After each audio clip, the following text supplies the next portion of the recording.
Merci Madame la Présidente. Merci beaucoup, chers collègues rapporteurs. Un sujet extrêmement important, extrêmement intéressant. Je note grâce à votre rapport que la 11e circonscription des Français à l'étranger, celle dans laquelle je suis, qui va donc de la Russie jusqu'à la Nouvelle-Zélande en passant par toute l'Asie et l'Asie centrale, eh bien, vous avez cité 7 pays dans les 15 premiers à délivrer des visas en termes de volume. Et les visas pour ma circonscription représentent 60% de l'ensemble des visas distribués, délivrés par nos postes. Donc, c'est vraiment extrêmement important.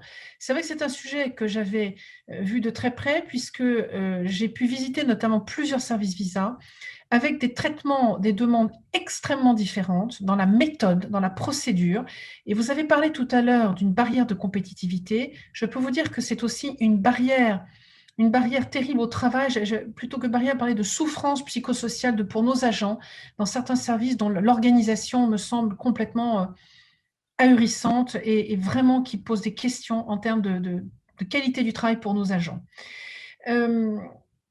Juste un point, je voudrais témoigner du fait que vous avez évoqué tout à l'heure comment peut-on contrôler la délivrance de visas pour une immigration légale. Je peux témoigner de votre réponse tout à l'heure, je l'ai vu faire en Inde et aux Philippines. Effectivement, on demande aux personnes à qui un visa a été délivré, c'est en général pour des courts séjours, de venir se présenter au consulat à leur retour. Et ça pose simplement un problème pour les personnes qui partent faire du tourisme en Europe et qui vont faire un circuit parce qu'on leur demande, et ça veut dire qu'ils ne peuvent plus du tout changer leur itinéraire, ce qui peut poser des difficultés. Je dois dire que nos postes ne sont pas forcément d'une grande souplesse. Et puis une fois qu'on est en France, on n'a pas vraiment de correspondant pour pouvoir traiter un souci de visa court séjour. Dans votre rapport, j'en voudrais en venir au point le plus essentiel. Vous avez parlé du bienfait, je vous rejoins totalement, de l'externalisation des demandes. Ça concerne essentiellement les courts séjours. Le dispositif France Visa que vous évoquez dans votre rapport, pour moi, ça n'est qu'un outil de collecte d'informations dématérialisées. C'est certes très utile, mais enfin, ce n'est pas non plus un truc extravagant. Vous évoquez dans votre rapport le système du Royaume-Uni qui centralise toutes les demandes. Je suis convaincue pour ma part que la bonne solution pour soulager nos postes dont on voit les effectifs réduits et qui ont besoin de se concentrer sur des aspects sociaux qui doivent se passer dans nos postes diplomatiques également, que la centralisation en France, au moins de tous les visas court séjour. Les longs séjours, c'est différent. Les étudiants, les longs séjours, je pense que les étudiants, il faudrait même d'ailleurs avoir une automaticité pour certaines universités. Une fois que l'étudiant a été accueilli dans une université, je ne vois pas pourquoi il passerait par un système de visa demandé au consulat. Ça devrait être beaucoup plus automatisé que cela. En tout cas, pour les courts séjours, est-ce que vous avez pu faire un benchmarking avec soit le Royaume-Uni, vous en l'avez évoqué, ou avec d'autres pays? Et pouvez-vous confirmer, êtes-vous d'accord avec moi sur cette idée que vraiment la centralisation en France de ce type de visa est vraiment une urgence? Enfin, s'agissant des passeports talents que vous évoquez, vous dites que pour ces passeports talents, c'est Business France que vous avez auditionné, qui vous dit que les dossiers de demande de passeports talents des créateurs d'entreprises sont bloqués au niveau des services consulaires du fait de l'absence d'avis des directs. Du coup, ma question est la suivante. Que vous ont dit les directs? Comment peuvent-elles améliorer leurs réponses? Et finalement, la question est beaucoup plus simple que ça. Quel remède à ce diagnostic que fait Business France et que vous avez consigné dans votre rapport? Merci beaucoup.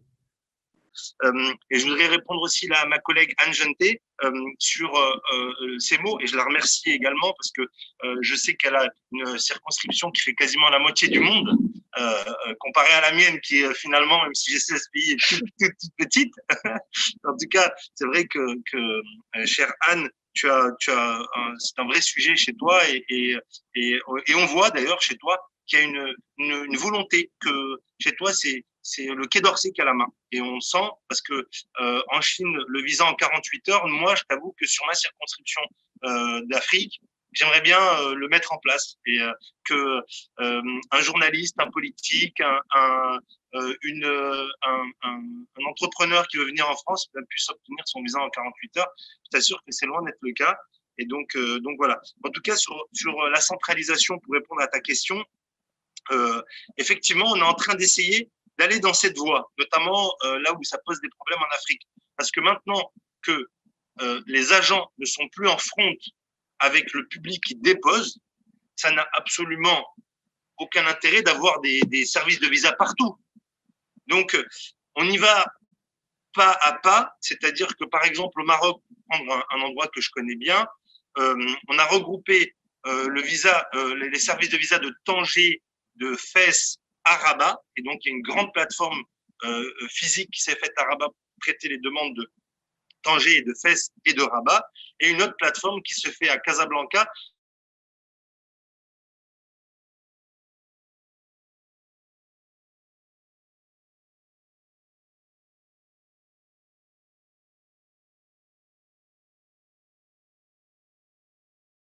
Il est rendu dans sa ville où il l'a déposé. Donc, on est en train de traiter ça. Ça devait commencer en 2020.